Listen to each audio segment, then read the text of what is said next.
You're listening to an event from the U.S. Institute of Peace, part of the USIP podcast network. For more information about our work around the world, visit usip.org and check us out on social media.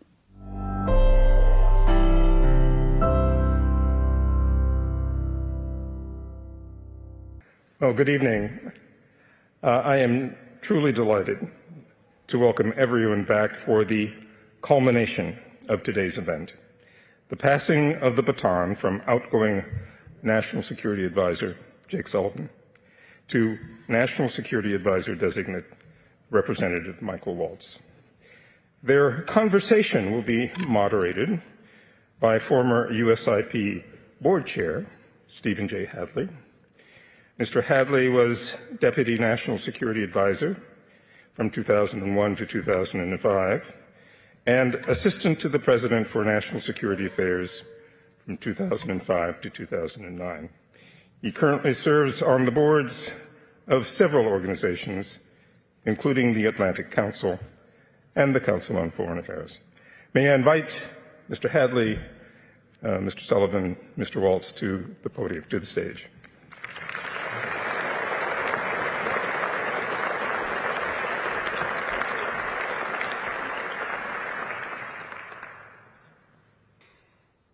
Thank you, George. Good evening and welcome to this timely and important event. It's my privilege to serve as moderator for this conversation. And joining us this evening are two distinguished leaders who both embody the continuity and change that define our democracy. First, we have Jake Sullivan, the National Security Advisor to President Biden, former National Security Advisor to then Vice President Biden, and former Director of the Policy Planning Staff at the Department of State. Thank you, Jake, for your service and for being with us tonight.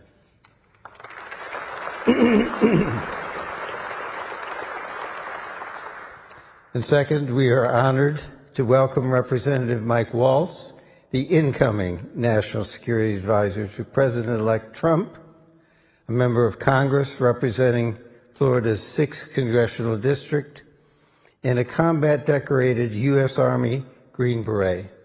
Thank you for your service, Mike, for being here as well.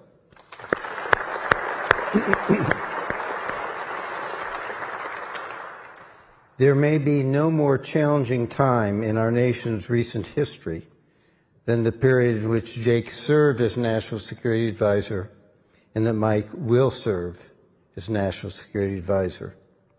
And in the conversation tonight, we'll delve into the pressing national security issues that make this period in our nation's history so critical. We'll explore the vital process of political transition and reflect on the future of U.S. foreign policy. So let's begin. I want to ask a question of both of you. The transition from the outgoing Biden administration to the incoming Trump administration is now well underway. How's it going? And how are the two of you getting along? Jake? Well, first of all, every transition is obviously vital because it is a period of both opportunity as a new team comes in and starts thinking about their agenda, and of risk as adversaries and competitors around the world look to take advantage of a time of transition to kind of get the drop on the United States. But I would say this particular transition, it's especially important that there be deep consultation and a smooth handoff, because just in the period of this transition, we've seen the fall of Assad, we've seen the declaration of martial law in Korea, we have an active ongoing negotiation for a ceasefire and hostage deal in Gaza. We had the first deadly terrorist attack of the Biden administration on January 1st of this month. That's all during the transition. And so Mike and I have spent a considerable amount of time together going through the issues, making sure that the incoming team is lashed up with my outgoing team and that they're getting briefed on the immediate issues that will be on their agenda on day one, but also on the longer term trends that we see and some of the larger initiatives that I think have bipartisan support and can be carried forward. And, I want to just say thank you to Mike for his professionalism and the way in which he has approached ensuring that we are sending a clear message to anyone who wishes America harm, that they are not going to be able to take advantage of this time of transition, that we are going to make sure that we are serving the national interest, even if we see things differently on a given issue or a given country. We are united in the basic proposition that the smooth transfer of power from one president to another, especially in the national security enterprise, is absolutely vital. And Mike has really been the embodiment of that. So I just wanted to say thank you for that. Mike? Well, Steve, it's great to see you again. Thank you, USIP, for hosting. And I have to give a special shout out to many of you know her, my amazing wife, Dr. Julia Neshalat, who was Homeland Security Advisor in the first Trump term and has far many more degrees, speaks more languages, and even more combat tours than I have. So this is the wrong seat, but thank you, honey, for your support. And I think Jake said it well. As a member of Congress, we tend to be a little vocal. I've been very vocal on the areas where I've disagreed with this administration's policies. But at the end of the day, we're all Americans, and we're sending the message that to our adversaries, don't you dare try to take advantage of this time. We have things that aren't slowing down just because we have a constitutional transition date or because we have an election. Just ask the poor people in LA of the wildfires. I mean, we are going to literally have to pick that federal support up, and they deserve for us to not drop not even an inch of that support that they need. There's been reporting of President Trump's Middle East envoy, Steve Witkoff, out in regular contact and out there right now with Brett McGurk, and they're both reporting back to both of us and back to the president-elect and the president, as we have a shared mission to get our people out and to get the Middle East, I think, back on track towards stability and towards the next round of the Abraham Accords or normalization or whatever moniker you want to give it. So there are a number of things that are ongoing that aren't going to slow down, cyber being another. And then there are areas where we're having conversations about where do we maybe need to change azimuth and go in a different direction. And we've had very candid conversations. On he's like, we've tried this works, that doesn't work. If you want to try that, you go right ahead, and we probably will, and the American people can then judge. But it's just such a unique moment in our history. President Trump is not a year one president. He's not even a year 5 president. He's year 9. He's been thinking about all of these issues the last 4 years. And so my team, we're trying to get our feet underneath us, and he's already, foot on the gas, and for a man who stays in 10th gear, I think. So that's our internal challenge. We'll get our team in place. We'll have a smooth handover, and we'll continue the march. Thank you. I must say, this press reports of having Brett McGurk and President Trump's envoy for the Middle East together in meetings with foreign countries talking about the Gaza disengagement. It's really unprecedented. I haven't heard of that before. It speaks well for this transition. I'm going to ask each of you the same question, see how the answers compare. Jake, let me start with you. As current National Security Advisor, what do you think are the most pressing national security challenges the Trump administration will face? And what should they be most worried about in the first 6 months? It's like a very strange, slightly awkward version of the dating game. The old game where you wrote down your answer and then the other person wrote down the answer and you see how much they match up. So going first is funny because I'll give an answer and then Mike will say, that's not right at all. This is totally other thing. But I'll do my best. I'll go first next time. So, yeah, right. Look, there are obviously the immediate crises, and Mike mentioned the wildfires in California. That is something that's going to demand an all-hands-on-deck effort, It has from our team, and it will from the incoming team. There's closing out the ceasefire and hostage deal, which hopefully we will do this week, but then there's the actual implementation and execution of that. But for me, the critical thing is, in the midst of dealing with immediate crises, we can't take our eye off the ball of the long-term strategic competition with the People's Republic of China, because China is the one country with both the ambition and the potential capacity to really compete with us across all dimensions. We have not faced a challenge like that in a very long time, perhaps ever, because the Soviet Union didn't have some of the economic and other engines that China has. And we have to stay focused on making sure we're investing at home, rallying our allies, and pushing back against Chinese unfair economic practices and aggressive tactics in places like the South China Sea or the Taiwan Strait. So for me, making sure that you have a balance between dealing with the urgent and the immediate while also making the investments in the long term, that's probably the single most important thing for, in this current era, a national security advisor to really be focused on. And then so it's urgent, immediate, the long-term challenge of China, and then there is the just epical challenge of artificial intelligence and the way in which, just in the time that Mike will sit in this seat, it's going to transform societies, economies, and national security. And we've taken some steps to try to make sure that AI works for us rather than against us, to preserve and extend our lead in AI against our competitors. But that is going to be an issue that is going to touch virtually every dimension, including, Mike mentioned, cyber, of America's national security. And so at every one of these levels, Mike will be walking into an extremely full plate where ensuring that we are on top of every aspect of each of these levels is the difference between really succeeding and falling short.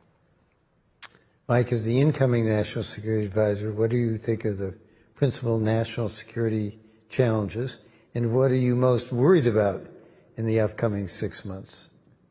Well, the most immediate, aside from the natural disaster that we're dealing with, I think, is our southern border, and the open nature of it is just unacceptable. In my view, and I certainly think loud and clear in the President-elect's view. So you're going to see a lot of action to close the border, to go back to the policies that we believe were working, whether that's remain in Mexico or working with the Mexicans to fortify their southern border. But we just cannot sustain the millions of people that have come across. We were fortunate that we intercepted a plot of 8 ISIS terrorists that were scouring sites in 3 cities. Unfortunately, we were hit with inspired attacks. We were literally talking about this today, as that ISIS reinvigorating to try to inspire individuals inside the United States. With over 100,000 Americans dying per year of fentanyl, we have to get our arms around that crisis. And if you haven't watched the news, the President-elect is very focused on the Western Hemisphere these days. And so some of these things, I think, have gone on, frankly, for quite some time across multiple administrations. I can't tell you how many hearings I've sat in with the generals in charge of Southern Command ringing the alarm bells about Chinese influence in in South America and Latin America. Well, we're going to take steps to take that on. We are all wringing our hands in Congress about supply chains and the fact that we have such dependencies on not just another country, but our greatest adversary, that China produces 90% of our pharmaceuticals, responsible for over half of the critical minerals. I passed a bill years ago to push the Defense Department to create an antimony stockpile, because there's only 3 countries in the world now that mine and refine antimony: Tajikistan, Russia, and China. Why is antimony so important? You can't make ammunition without it. And so that is going to be really a whole of government effort in terms of permitting, in terms of mining, in terms of refining, but really looking at the Western Hemisphere as a source of the energy, the critical minerals, the food supply that we absolutely need. So that's, you know, as Jake knows, as you know, pulling all of that together across the interagency will be quite a challenge. Yeah. And so, but it's really fortifying ourselves. The president-elect firmly believes we can avoid conflict with the Chinese Communist Party because they need our markets, and we're going to use the leverage in a way that's in line that's in line with our national security while we still can. I want to stay on China just for a minute because it's an area where there seemed to be a fair amount of continuity between the first Trump administration and the Biden administration, and a fair amount of consensus across party lines in the Congress. So if you, just in sort of shorthand terms, what are the elements of a bipartisan policy on China that you think are most important as we navigate this most difficult relationship? Mike, why don't we start with you on this one, then we'll go to Jake. Tell everybody where I'm wrong and disagree. Well, I think there's multiple elements. I just spoke to the supply chain aspect of that. I was also the Republican chair of the U.S.-India caucus. So that's, you know, one, it's getting them back here to the United States where it makes sense. If it doesn't make sense here, how about the Western Hemisphere? If we're, you know, concerned with the core causes of migration, let's get that foreign direct investment and those jobs there. If not there, then to our allies with AUKUS and with the Quad. Again, areas that have continued from one administration to another, and I think will continue further. So the supply chain aspect, the porcupine Taiwan.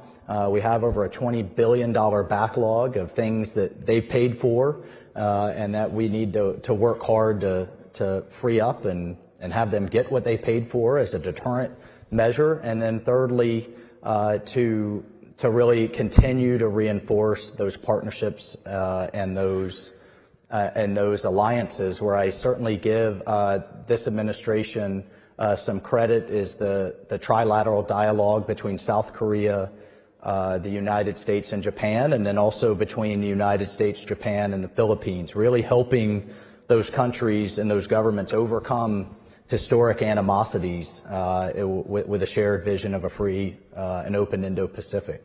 So I think all of those things will continue. And then if I didn't mention India, I will again as a critical partnership in the future. Great. Jake? Actually, I was just in India last week, and they love you there as a co-chair of the India caucus. They love the India caucus, and they're excited to have you come on board. I told them I could be the chair of the India Spouses Caucus in Congress going forward. They were a little less interested in that, but you know, we'll do our best.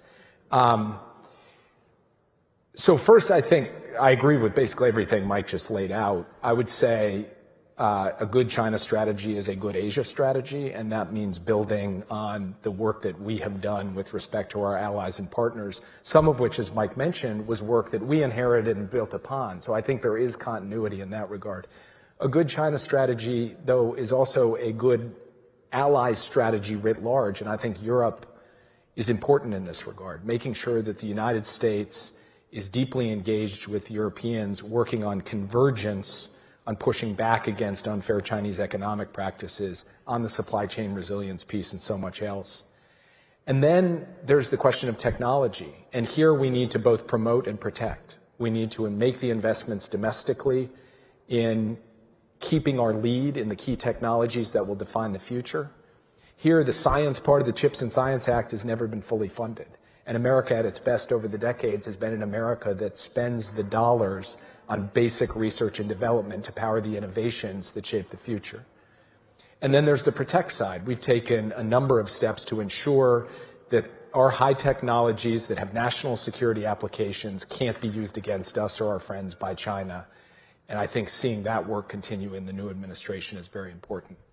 The last point I would make is that the PRC is facing some stiff economic headwinds. And it seems to me that a big part of their solution to those headwinds is to try to overproduce in key sectors, to flood the market with cheap goods that undercut American workers and undercut our supply chain resilience by maintaining a chokehold in key supply chains. And we need to continue the work to ensure that we are standing up to that and bring a bunch of other countries on board with us. It's interesting to me that just in the last couple of years, not only the EU and Mexico, but countries like Brazil and Turkey have taken steps to fortify their markets against Chinese overcapacity. And this is, I think, going to have to be an ongoing effort as we look out to the coming years, because when we are flanked by strong allies and partners in contending with China, we're much better off in being able to push back against their excesses. Final thing I would say, there are areas where it is in our mutual interest to work together with China.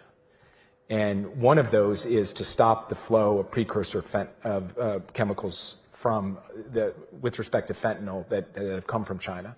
In the Trump administration, the first Trump administration, they stopped finished fentanyl.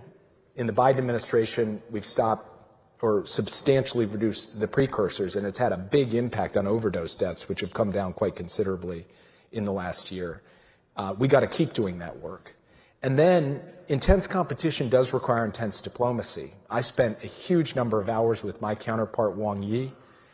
It's not my place to necessarily give advice, but I have found it very valuable as National Security Advisor to have that strategic channel so that China understands what we're up to, and so we understand what they're up to. It's not about making compromises on our national security or our interests or values, but it's about having an open channel of communication to manage the competition so it doesn't tip over into conflict. Same goes for military to military communication.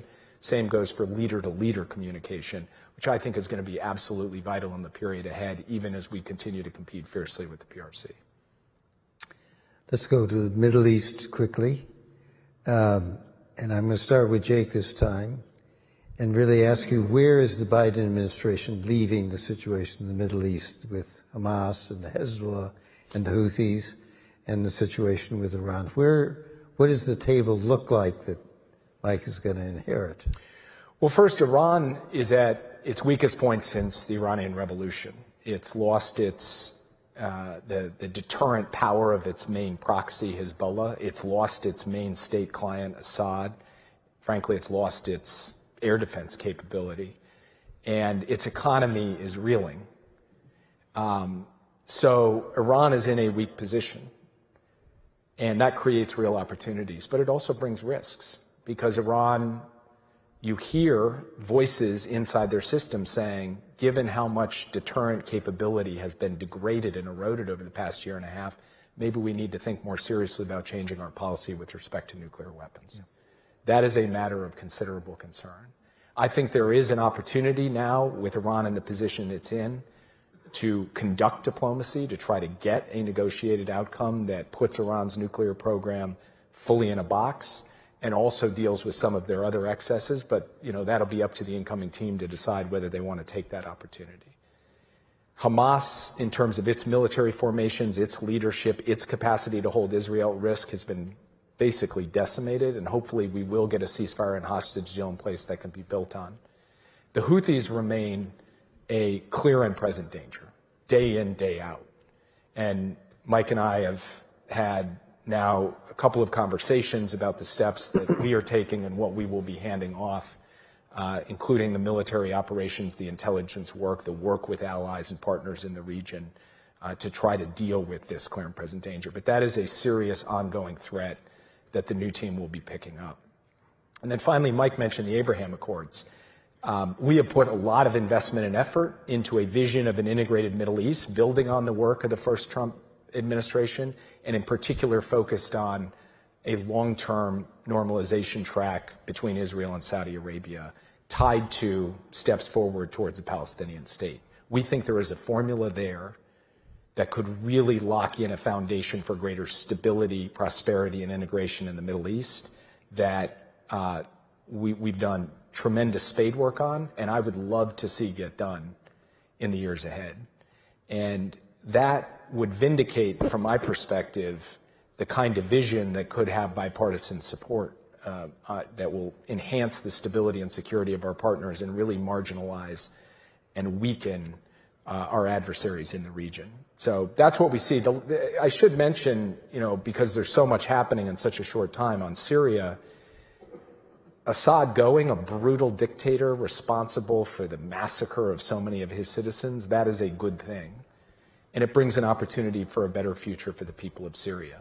It also brings risks, and the most consequential of those risks is the possible resurgence of ISIS. We have, in this transition period, really intensified the military tempo of our campaign against ISIS so that they cannot reconstitute in a serious way. That is going to be ongoing work, and that, too, is something the incoming administration is going to have to pick up. So, Mike, what do you think are the opportunities in that menu that Jake has laid out for the Trump administration in terms of Middle East, and what do you think your priorities will be? Well, we have a number of opportunities now. I think there's been some incredibly bold leadership on the part of the Israelis and Prime Minister Netanyahu. Look, the movie is going to be made about the pager and walkie-talkie operation, which I think is one of the most bold and incredible covert operations in modern history. I mean, if you just think just a short time ago, the thought, I mean, this has been going on for quite some time, the thought of taking out Nasrallah was seen as provocative, was escalatory, can't be done, that'll kick off that sword of Damocles that was hanging over Israel's head, and it's gone. Between the pager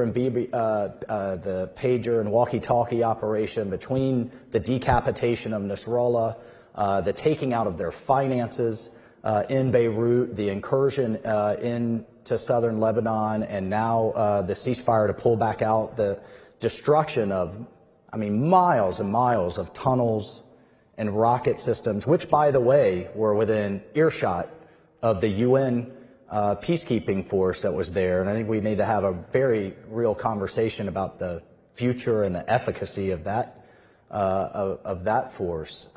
It's an incredible opportunity for Lebanon. It's a moment.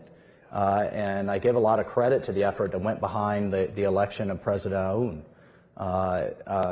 working with our Gulf partners and working with the Saudis in particular. So it's a moment to translate that into some political headwinds now that we've seen that tremendous military victory. Hamas, as a result, is incredibly isolated now. They always thought the cavalry was coming from the north. And frankly, every time I think they got the news of these anti-Semitic protests on our college campuses and the fact that Hezbollah could be coming in and seeing the calls for regime change against the Israeli government, democratically elected, I'll remind everyone, then they thought they were winning.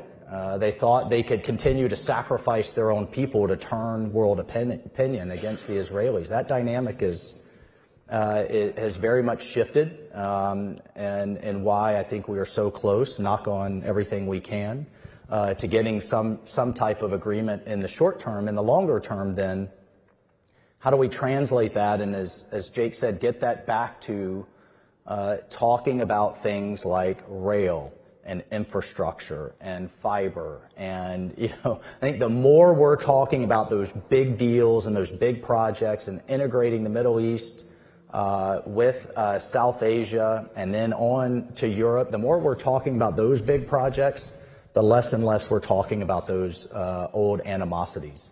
And so the conversations with Mohammed bin Salman, with MBS and the Saudis, with MBZ and the Emiratis, with Bahrain, with the potential future in Lebanon, and hopefully getting to a post-Gaza, well, we have to get to a post-Gaza, and a finally reformed, I've been hearing that for, I think, since we worked together, Steve, Palestinian Authority. Then there are tremendous opportunities, but it has taken some real bold leadership. And as someone who has sat across the table from true evil, evil does exist. I've sat across the table from someone who said, well, as long as I live, I would try to kill you, in an Al-Qaeda terrorist. We have to recognize that evil exists, and it only respects strength. Hopefully you can reform the next generation, but sometimes you just have to put bombs on foreheads. This has been a rich conversation. Unfortunately, we're out of time. I would like to invite the two of you to join me for the ceremonial passing of the baton, and I'd like to invite Ambassador Sullivan and Ambassador Moots to come to the stage and join us as well.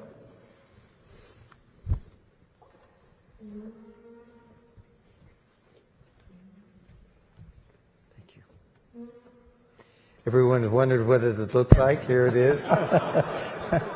Kept in a jeweled box up on the 5th floor. Yeah, thanks. Yeah, right. Vic, would you please pass to your successor? All right, thank you. I promise not to drop it. Yeah.